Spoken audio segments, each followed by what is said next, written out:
Hi friend, সবাই কেমন আছো? আশা করি সবাই ভালো আছো। তো আজ নতুন একটা ব্লগ নিয়ে আসলাম। অনেকদিন পরে শরীরটা ঠিক ভালো যায় না আর কি, যার জন্য আর ব্লগ হয় না। তোমার ফ্রেন্ডের বিয়ের সামনে, তো ফ্রেন্ডের জন্য আইবুড়ো ভাতের আয়োজন করা আমার ফ্রেন্ডের একটা। তো এই যে এখানে সব কাটাকাটি হয়ে গেছে। তো আমি আর আমার ফ্রেন্ড, যে ফ্রেন্ডটা, আমরা দুজন মিলে আর কি সুস্মিতাকে আইবুড়ো ভাত খাওয়াবো।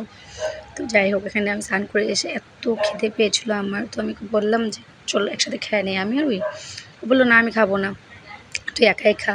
তো আমার খাওয়া দেখে ও আর লোভ সামলাতে পারলো না, লাস্টে এসে পড়লো কাকে আমাকে উঠাইস না। আমাকে ঠিক আছে, তোকে উঠাবো না, বাট তোর হাত তো উঠাবোই আমি, তোর মুখ না উঠাতে পারলাম।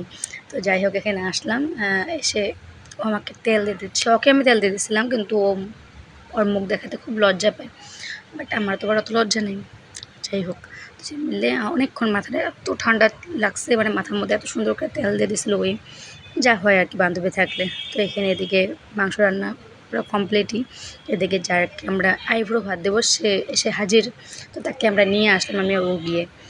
তো এখানে যে আসার পরে সব কিছু বাড়াবাড়ি করতেছি আমি, মানে মনে একটা ফুর্তি ছিল যে ওর বিয়ে বিয়ে, কিন্তু একটু কোনো না কোনো জায়গায় একটু কষ্ট লাগতেছিল যে ও যাবে গা, একসাথে থাকবো না, আর একসাথে থাকা আর হবে না, খুব কষ্ট লাগে। খুব ভালো ফ্রেন্ড, মানে যাবে হঠাৎ করে, যা হয় বিয়ে, মেয়ে মেয়ে বলতে তাই, মেয়ে তো সারা জীবন বাবার বাড়ি থাকতে পারে না, যা হয়।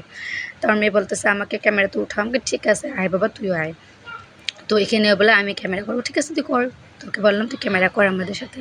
তো এখানে খাওয়া দাওয়া হলো, তো এখানে বসে আমরা পান চাবাচ্ছি সবাই মিলে। তো এখানে আমার ব্লগ শেষ, বাই বাই।